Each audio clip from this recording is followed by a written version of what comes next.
El Agobio Diario. Siempre será un lugar de encuentro para el talento venezolano, dentro y fuera de nuestro país. Continuamos por todos los medios con Mingo. Otro nivel. Bueno, que el equipo de producción se siente muy bien porque vamos a conversar, y teníamos tiempo que no lo hacíamos, con Luis Alfonso Herrera Orellana. Luis, un gran abrazo, mucha salud para ti, para todos los tuyos, de parte de todo el equipo del programa y de Radio Caracas. ¿Cómo te va? Luis es Muy buenos días. Luis es licenciado en filosofía, abogado, profesor universitario, investigador de Se Dice Libertad. Luis, hay muchos temas que el equipo de producción quiere plantearte. Vamos a comenzar por esto que lo hemos de alguna manera mencionado recientemente en el programa. En un país como Venezuela, donde coinciden en señalar tantas voces importantes de la opinión pública, que no tiene instituciones libres y es un país militarizado donde todo se controla desde Miraflores, ¿cómo puede ser una opción para salir de este desastre la vía electoral?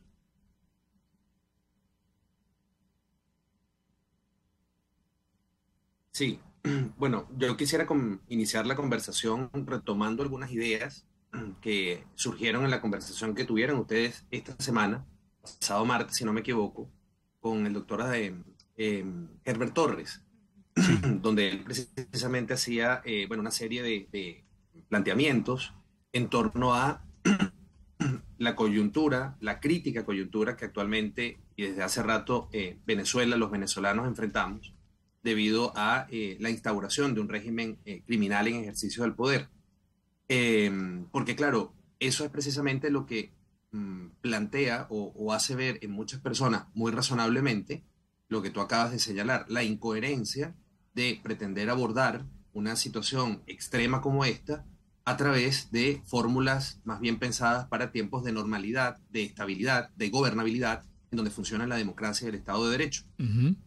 Así que partiendo de esas ideas, pues que él en esa conversación acertadamente a mi juicio planteó, por ejemplo, teniendo muy presente el contexto interno absolutamente adverso, precisamente por lo que señalas, desde el punto de vista de la ausencia de instituciones, desde el punto de vista de no solamente esa ausencia de respaldo institucional, sino del uso de lo que queda de institucionalidad o de estructura del Estado para perseguir, criminalizar, amedrentar, castigar de manera absolutamente injusta, ¿verdad?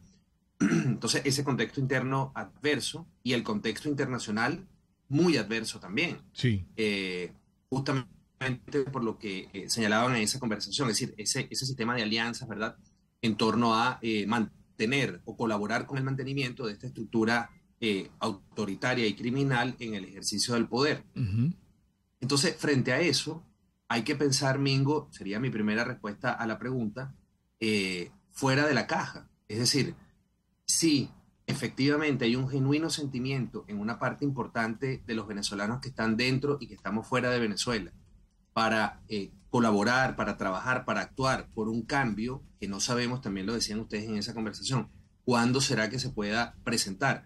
Pero si efectivamente hay un genuino sentimiento de trabajar en esa dirección y de no plegarse, de no subordinarse a lo que está actualmente planteado para el país o lo que queda de país, bueno, entonces hay que pensar, decía, fuera de la caja y no depender de instituciones que hoy en día no existen, o no hacer depender eso que se quiere hacer de instancias que no existen, ¿no? Por ejemplo, de una autoridad electoral que, huelga decir, no existe desde hace rato, es decir, no tiene confiabilidad, no tiene credibilidad.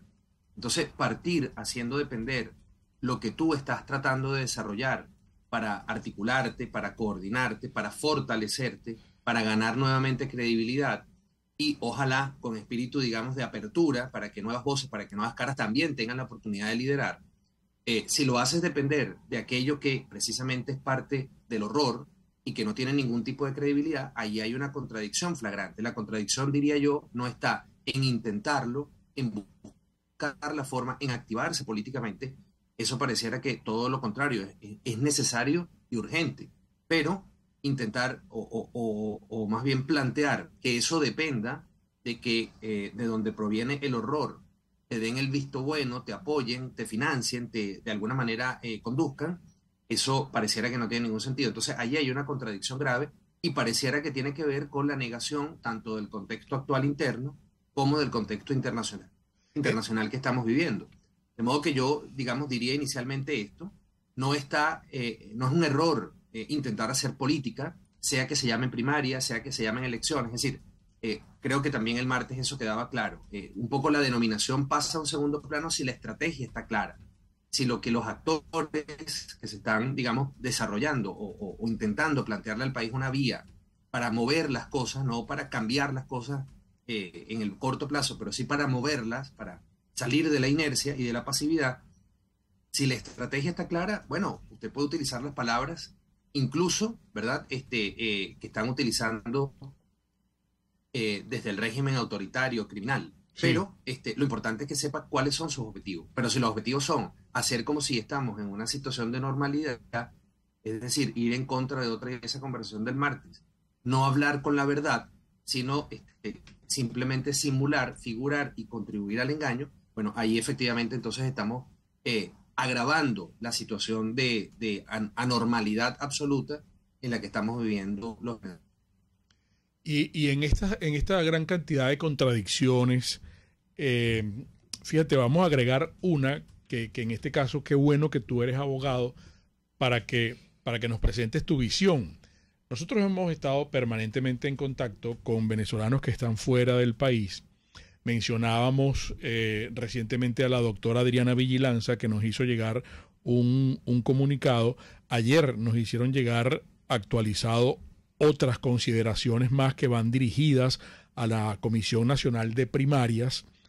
Es un poco largo, no me quiero extender contigo, pero sí voy a una parte en donde finalmente estos venezolanos, preocupados por la situación, colocan aquí: hacemos un llamado contundente a la Comisión Nacional de Primarias a que declare la independencia del proceso de elecciones primarias del candidato de la oposición para la presidencia en relación al CNE de Maduro, cuyos rectores, por cierto, fueron designados por una Asamblea Nacional ilegítima electa en diciembre de 2020, donde, por cierto, además es presidente actualmente Jorge Rodríguez, y que no fue reconocida ni por el pueblo de Venezuela, ni por la comunidad internacional, ni por el TSJ, legítimo en el exilio. Entonces, esta situación jurídica nos coloca en un gran limbo para seguir avanzando en la materia electoral como vía de salir de esta situación. Claro, siempre y cuando, estoy totalmente de acuerdo con lo que plantea la profesora Adriana Vigilanza, siempre y cuando se siga pensando, Mingo, y ahí es donde entonces no nos salimos de la caja, es decir, seguimos pensando convencionalmente, siempre y cuando se entienda que cualquier acción política, yo más que electoral la llamaría política, porque lo que se debería estar buscando es de mover, de algún modo generar una sinergia distinta, una dinámica política distinta, un lenguaje y una comunicación distinta dentro y fuera del país. Hacer depender eso del visto bueno o del apoyo de lo que podemos llamar queda del Estado en Venezuela. Y eso es muy grave. Fíjate cómo una parte de los venezolanos sigue condicionando su actuar, su desarrollo, digamos, individual y asociativo, de que el Estado le haga o le diga cosas, o le permita hacer cosas. Sí. Es decir, la mentalidad estatista, en un momento como este, no solamente desde el punto de vista económico, que ha sido nuestra mayor tragedia hasta la llegada de este régimen criminal, pero ahora también en lo político se revela esa mentalidad estatista. No, es que yo necesito del Estado, en este caso del CNE. Bueno, pero es que ya va, un proceso como este es fundamentalmente un proceso de la sociedad, claro. Es un proceso que tienen que desarrollar organizaciones, partidos, familias, ciudadanos. Es decir, la idea de esas agrupaciones intermedias que no pueden depender del Estado, lo ideal en una democracia, por supuesto, es que haya financiamiento, que haya, digamos, una institucionalidad que acompañe y que fortalezca ese proceso civil, pero esto es un proceso esencialmente civil. Entonces, tanto la participación interna como la participación de quienes estamos fuera de Venezuela en esa dinámica no puede depender del Estado. Otro problema distinto es, bueno, pero ¿dónde buscamos los recursos? Bueno, pero ahí yo diría, si se le planteó a los venezolanos ir a un proceso de primarias es porque ese tema previamente estaba atendido, y probablemente, bueno, sean limitados, sean escasos. Habrá que ver cómo se los administra. Pero sí, en el momento de planificar esta propuesta para los venezolanos, resulta que se estaba contando con los dineros del régimen, porque eso de facto es así, no son dineros de los venezolanos, sino del régimen. Claro. Bueno, ahí hay una premisa terrible, porque no puedes hacer depender tu acción política del autoritarismo, es decir, de los que no quieren que haya acción política. Entonces, eso creo que hay que, digamos, establecerlo muy claramente. Si se sigue dependiendo de, vamos a llamarlo en abstracto, del Estado para poder hacer cosas en Venezuela, pues obviamente la situación no solamente va a permanecer, sino que eventualmente se va a agravar, porque la parálisis va a aumentar, digamos, exponencialmente, ¿no? Sí, no sé si podemos dejar para la próxima parte, en vista de que ya estamos bordeando la hora de hacer un pequeño paréntesis comercial. Hablamos con Luis Alfonso Herrera Orellana, licenciado en filosofía, abogado, profesor universitario, investigador de CEDICE. Es que me están recordando aquí que el 24, ¿cuándo es 24, mujer? El lunes. No. El lunes no es 24, creo que sí. El lunes es 24. El lunes es 24. Bueno, el lunes va a haber una definición en cuanto a si las primarias son con el CNE o sin el CNE, con lo del captahuella. Claro, como lo está exigiendo el CNE, exactamente, que ellos colaborarían siempre y cuando se utilice la captahuellas. No, y todo, Plan República, etcétera. Ellos le respondieron a la Comisión Nacional de Primaria, lo dijimos aquí en su primer momento, pues, ¿no? Entonces, este análisis es importante por parte de Luis Alfonso en la próxima parte. Tiene que ser porque vamos a un breve contacto comercial, un intervalo, y en momentos regresamos. Un espacio para formar la nueva opinión pública venezolana por todos los medios con Mingo. Los dueños de restaurantes que me estén escuchando y nos estén viendo en estos momentos, contacten a nuestros amigos de la pastelería del Corso, porque ellos pueden suministrarles las tortas, por ejemplo, una milhoja, un profiterole, o incluso los restaurantes italianos que deseen la cola de langosta, la sfogliatella, los cannoli siciliani. Bueno, todas estas delicias, todas estas ricuras. Bueno, igual dentro de las mismas tortas puede ser la sacripantina, puede ser todas esas tortas clásicas, ¿verdad? Que normalmente ofrecen en los restaurantes. Bueno, conversen con nuestros amigos para que tengan aún mayor calidad en los postres. Se imagina que en el restaurante de usted los postres sean suministrados por la pastelería del Corso. ¡Wow! Estamos hablando de palabras mayores. Ustedes los pueden contactar. Anoten el número que les voy a dar, 945-8497, porque del Corso es la pastelería italiana por tradición y excelencia. Mi querida amiga, ¿desde cuándo usted no se hace las uñas? No se hace las manos, no se hace los pies. ¿Desde cuándo no cambia de look? Usted se ve en el espejo y usted no se dice a sí misma, cúnchale, ¿cuánto tiempo tengo con esta misma pollina, con este mismo peinado, con esta? Me voy a ir al salón de belleza Tarena, como dice Mingo, para que me pongan, pero de alfombra roja. Y es que en efecto la van a poner de alfombra roja cuando usted venga al salón de belleza Tarena. Haga su cita. Ojo, es importante que haga su cita, porque aquí son profesionales. Aquí son profesionales, y yo agradezco muchísimo a las damas que me han hecho caso y se han ido y han hecho su cita y las han atendido de maravilla, pues, ¿no? En el salón de belleza Tarena, como las atienden a todas, con todo cariño. Mire, 0414-222-6577. Ahí está Teresa, con ese fabuloso equipo de profesionales que tiene, de peluqueras y manicuristas. Están en el Centro Comercial Galerías Prados del Este, en el local 3, en la planta alta. No tiene pérdida. Salón de belleza Tarena, con todo cariño.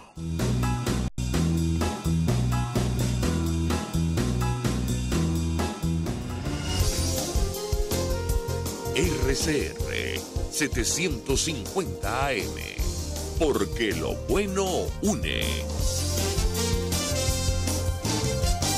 Un periodista espontáneo, frontal, observador, inconforme, con mucho que decir y escuchar. Regresamos por Todos los Medios con Mingo. Disculpas. Claro, aquí estamos Erika y yo, Luis, comentando las inquietudes de nuestros amigos oyentes. Yo interpreto, Erika no sé si hará lo mismo, pero yo creo que la gente pudiese emocionarse políticamente y participar en unas elecciones primarias como tú lo has descrito, como un acto de la sociedad, como un acto cívico, sin el CNE de Maduro. Pero aquí, ¿quiénes son los convocantes de primaria principalmente? El G4, que son socios de Maduro, han sido socios de Maduro, no estamos inventando absolutamente nada. Y el mismo Luis describía la parte del dinero, la parte de los partidos políticos están quebrados, necesitan el billete que les pueda suministrar el Consejo Nacional Electoral. De hecho, toda esta gente, la estrategia de Maduro no ha sido divide y vencerá. No hay dos primero justicias, dos voluntad popular, dos acción democrática, dos COPEI, etcétera. Y así todos, dos. Hay dos de todo aquí en Venezuela. Y pues, Oscar, que está en sintonía del programa,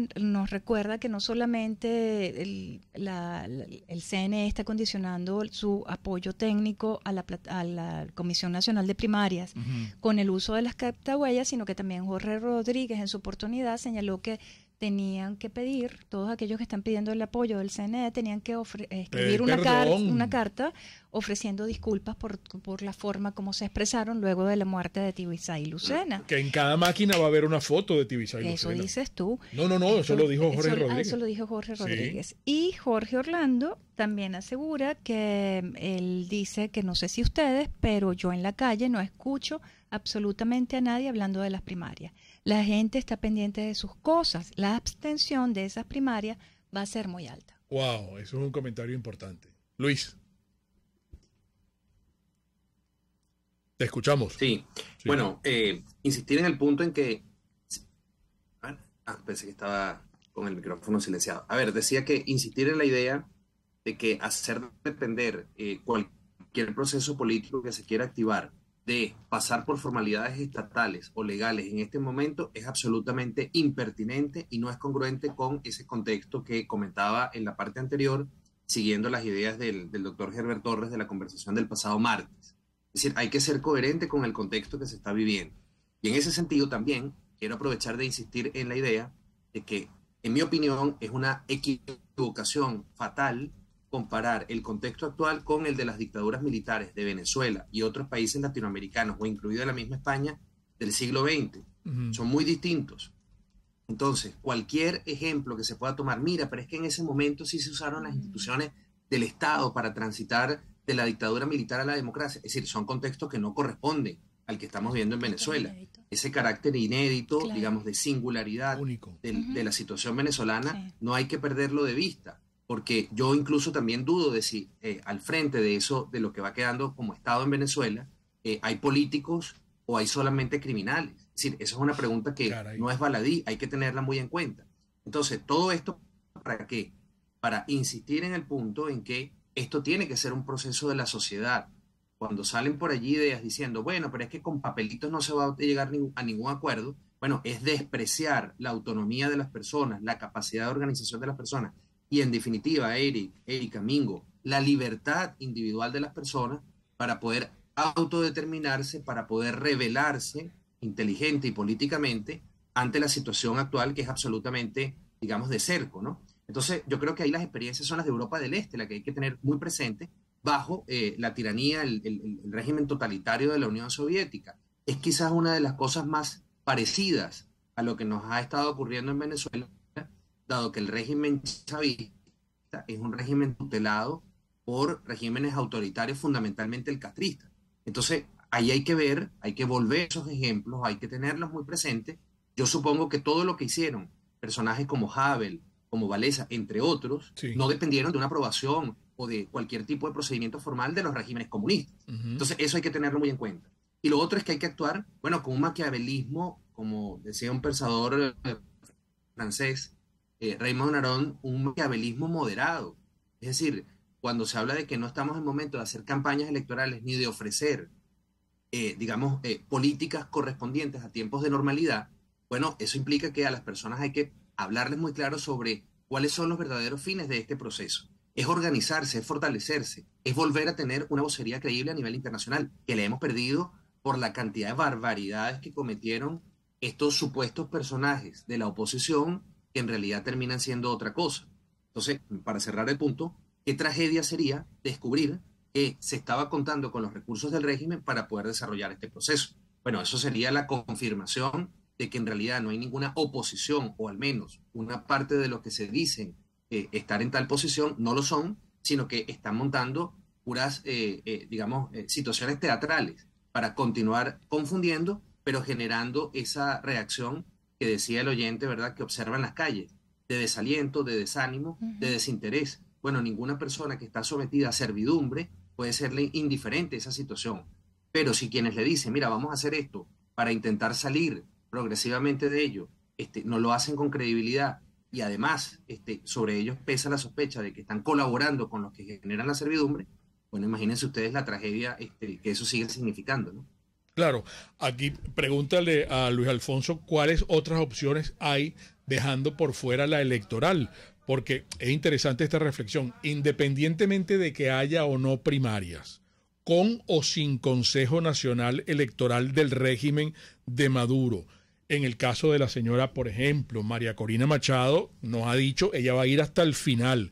Es decir, a lo mejor no participa en las primarias que van a hacer con el CNE María Corina, pero sus aspiraciones políticas van hasta el final. Es decir, ¿qué significa? Medirse con Maduro en el 2024 o cuando Maduro le dé la gana de pautar las elecciones, porque se la pasa manipulando con eso y dice que pueden ser en cualquier momento. Entonces, haya o no primarias, participen o no con el Consejo Nacional Electoral o sin el Consejo Nacional Electoral del régimen de Maduro.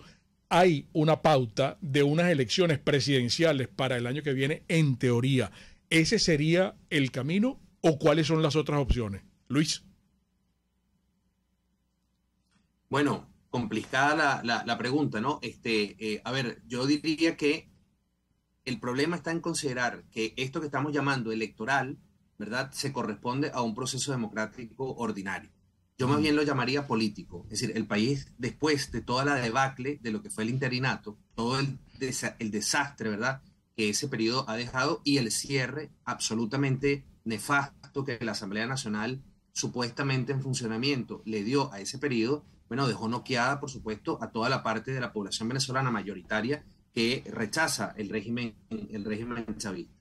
Ahora bien, se está en un momento, una oportunidad de poder, ojalá, reactivar la dinámica política. Entonces, esto no es electoral en el sentido estricto de vamos a elegir candidatos para ir a un proceso presidencial de elecciones, es elegir un nuevo presidente. No, es una opción política de generar nuevos liderazgos.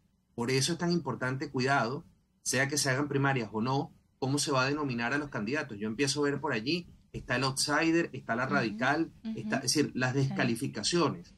¿A qué apunta eso? A que siempre sean los mismos los que terminen entonces quedando allí como supuestamente las alternativas al chavismo. Cuando veamos de fondo cuáles son las ideas diferentes que tienen los que han estado al frente de la oposición desde que el chavismo llegó al poder, de fondo frente a ellos, bueno, prácticamente ninguno. Todos son estatistas, todos son socialistas, todos quieren que el Estado haga todo por las personas.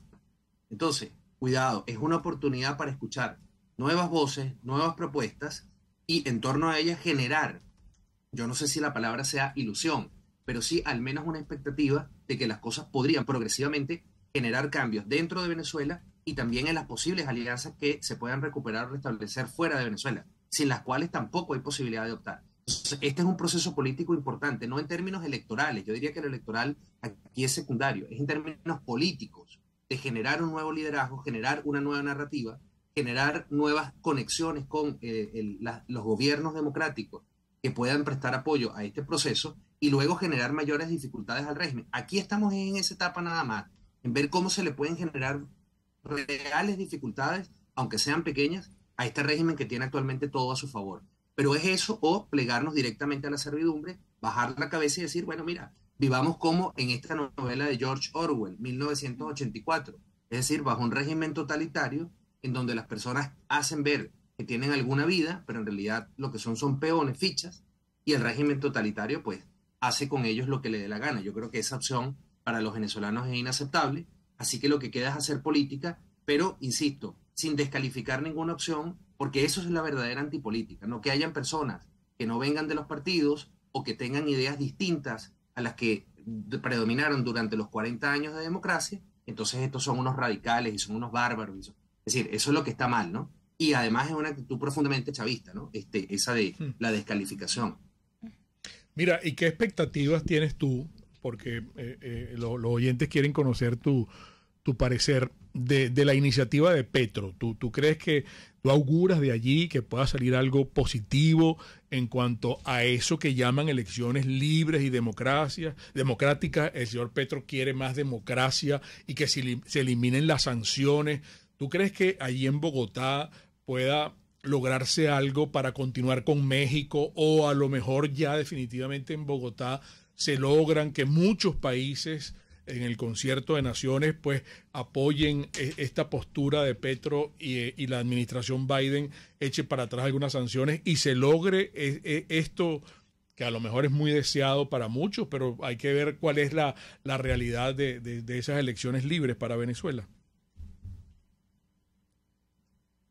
Yo diría que hay que, o sea, en contra de lo que en derecho se dice, que hay que presumir la buena fe, o hay que dar el beneficio de la duda, en ciertos casos, siempre que venga una propuesta de un integrante o personaje vinculado al Foro de Sao Paulo, al Grupo de Puebla, es decir, a estas redes, que no son redes de ideas políticas, sino que son redes para instaurar regímenes autoritarios y desgraciadamente con mucho éxito en Hispanoamérica, ¿verdad?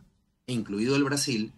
Hay que desconfiar porque la regla de estos personajes es la mentira, es la impostura, es trabajar en función de una agenda que les aumente, consolide y perpetúe el poder.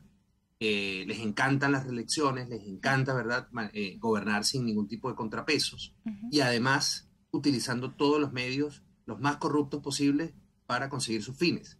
Entonces, claramente esto lo que pretende es, bueno, terminar de quitar algo que un poco le puede incomodar o le debe incomodar al régimen, que son estas sanciones, estas medidas, bueno, para tener no solamente acceso a estos recursos que actualmente no tienen acceso, sino también, evidentemente, para disfrutar de una libertad internacional que actualmente no tienen. Tendrán que triangular, tendrán que hacer una cantidad de maromas. Eso les va a facilitar enormemente una cantidad de operaciones. Entonces, lamentablemente, de nuevo los venezolanos, me parece, no entendemos, pareciera, cuando abordamos el tema de las sanciones, que nuestro problema es un problema geopolítico al final, que nosotros, aunque seamos una pieza muy pequeña, estamos en un tablero mundial en donde, bueno, esto no pasa simplemente porque es que esas sanciones terminan afectando a la población. Yo creo que eso se ha discutido muchísimo. Es decir, la destrucción del pueblo venezolano es obra del régimen chavista por las ideas que desde el año 1999 se comenzaron a aplicar en Venezuela. Ideas contrarias a la libertad, contrarias a la prosperidad, y por supuesto las sanciones simplemente son medidas que se han tomado contra un régimen criminal y sus personeros. Entonces, todas esas propuestas que están viniendo, evidentemente es para favorecer a estos imputados, a estos criminales que están señalados por esos graves delitos de corrupción, entre otros. Seguramente lo que van a perseguir a cambio es que el régimen, por supuesto, les devuelva el favor con una cantidad de ventajas, no solamente para el caso de Petro, sino seguramente otros dirigentes de la región, como Lula, que estarán esperando seguramente que Venezuela tenga, o el régimen chavista tenga más bien, estas libertades que ahora no tienen, bueno, para poder continuar con esos planes que desde el Grupo de Puebla y el Foro de Sao Paulo constantemente se están desarrollando. Así que a mí me parece que es de una ingenuidad terrible. Si hay que participar por algún motivo político en esos foros, de nuevo, apelo a la noción de maquiavelismo moderado, o a lo mejor hay que ir a un maquiavelismo extremo. Pero lo que no se puede ir es hablando, ¿verdad?, democracia como si estuviéramos en Suiza o en Dinamarca o no sé en dónde, apostando a la buena fe de personas que únicamente se mueven por el apetito de poder ilimitado. Creo que habría que leerse el capítulo 4 del libro del profesor, el doctor Axel Capriles, de las pasiones en el mundo moderno, bueno, para entender la naturaleza autoritaria y criminal, patológica de muchos de estos personajes, para saber con quién es que se está negociando finalmente. Mejor explicado imposible, de verdad que sí. Excelente. Muchísimas gracias, Luis. Sí, se nos ha agotado el tiempo, lamentablemente, Luis. Ojalá nos permitas consultarte en breve. Un gran abrazo para ti y para toda tu gente. Luis Alfonso Herrera Orellana, las interpretaciones finales de todo lo conversado hoy acá, como siempre, de ustedes. Y recuerden, el comunismo te quiebra las rodillas, para que tengas que darle las gracias por las muletas. Hasta mañana. RCR presentó Por Todos los Medios con Mingo.